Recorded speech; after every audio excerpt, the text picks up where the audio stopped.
Argentina আর referee এই দুই শব্দ একসাথে হলেই যেন হচ্ছে অদৃশ্য কোনো ঘর্ষণ। সেই ঘর্ষণে কখনো বারুদ, কখনো বিতর্ক, কখনো বাড়ছে উত্তেজনা। Argentina England high voltage semifinal ম্যাচের রেফরি নিয়েও আলোচনা থেমে নেই।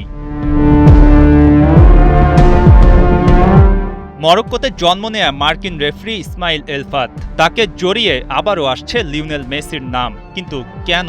আসা যাক 2022 কাতার বিশ্বকাপ থেকে। আর্জেন্টিনা ফ্রান্স ফাইনালে চতুর্থ রেফরি ছিলেন এলফাত। সেই ম্যাচে আকাশী নীলদের হয়ে শিরোপা জেতেন লিওনেল মেসি।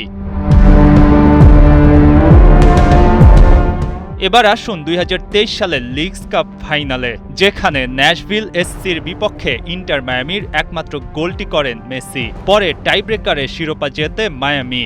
সেই ম্যাচে রেফরির দায়িত্বে ছিলেন এই ইসমাইল এলফাত। মেজর লিগ সকারে ইন্টার মায়ামির হয়ে মেসি খেলেছেন এমন আরও 4টি ম্যাচ পরিচালনা করেছেন এলফাত, আর প্রতিটা ম্যাচেই ছিল মায়ামির জয়। এখানেই যেন অনেকের দৃষ্টি। এই মরক্কো বংশোদ্ভূত মার্কিন রেফরিকে তাই অনেকেই বানিয়ে দিচ্ছেন মেসির লাকি চার্ম।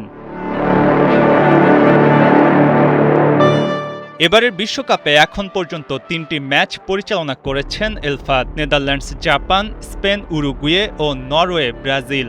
সব মিলিয়ে বিশ্বকাপে 8টি হলুদ কার্ড ও 1টি লাল কার্ড দেখিয়েছেন।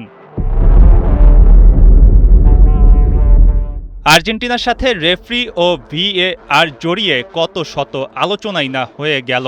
সেই আলোচনার রেশ আরেকটু বাড়িয়ে দিল ইংল্যান্ড আর্জেন্টিনা ম্যাচের রেফরি সিলেকশন। সবার মুখে এখন একটাই কথা, মেসির পছন্দের রেফরি থাকছে সেমিফাইনাল ম্যাচে। তবে সব অপেক্ষা মাঠের খেলায়। নজর থাকবে দুই দলে, সেখানে যারা উতরে যাবে সব লড়াই, তারাই খেলবে স্বপ্নের ফাইনাল।